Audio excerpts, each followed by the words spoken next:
Friends, you are no doubt horrified by the events unfolding in Washington, D.C. What has happened today can only be described as an attempted coup. Constitutional democracy is under threat. Treasonous white supremacists, fascists, and neo-Confederates are trying to destroy the electoral order of the United States. It is a dangerous moment. In these dangerous times, I invite you into the spirit that some call prayer and others name meditation.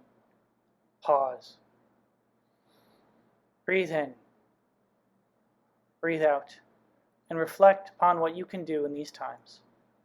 O Spirit of life, which some call God and which I will name today as the power that exists when human hearts unite with human hands to build the beloved community, be with the people of the United States today as the country faces a grave assault.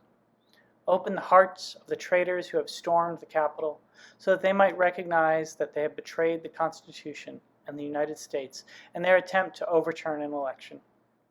Open the hearts of all of the people who have enabled them in these last months and years by spreading lies and fake news, so that they might realize that their campaigns of disinformation and disruption are destroying the social fabric, tearing the country apart, and threatening the project of democratic self-rule.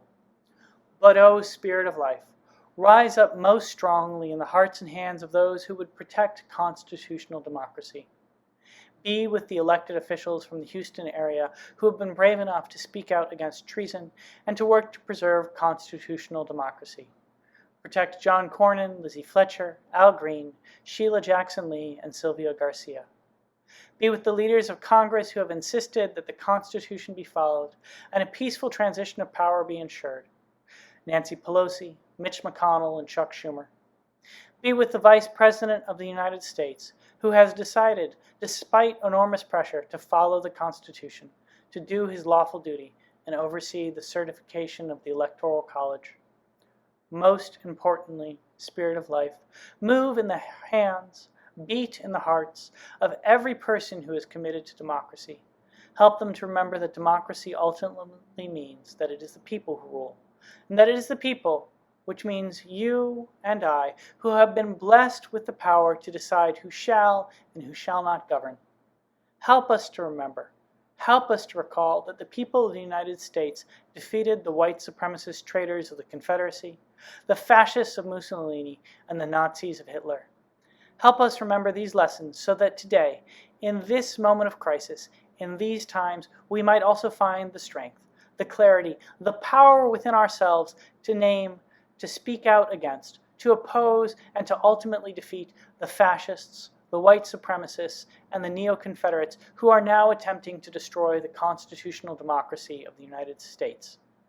They shall not pass. They shall not pass. They shall not pass. But, O Spirit of life, bless the elected officials who are committed to constitutional democracy. Bless the peace officers and the soldiers who are committed to constitutional democracy. Bless the organizers and activists who have struggled to expand democracy ever further into our daily lives. Bless the African American community who throughout history has called the United States to actually live out the promise that all people and peoples are created equal. Bless the indigenous nations who have consistently modeled what true democracy looks like. And bless everyone who would see that constitutional democracy endures, so that we might all say together to the people who have stormed Congress, who have spread lies, who have sought to subvert democracy, you shall not pass. The Constitution shall endure. Speaking these words, in this dangerous hour, I invite all people of good heart and good conscience to say Amen.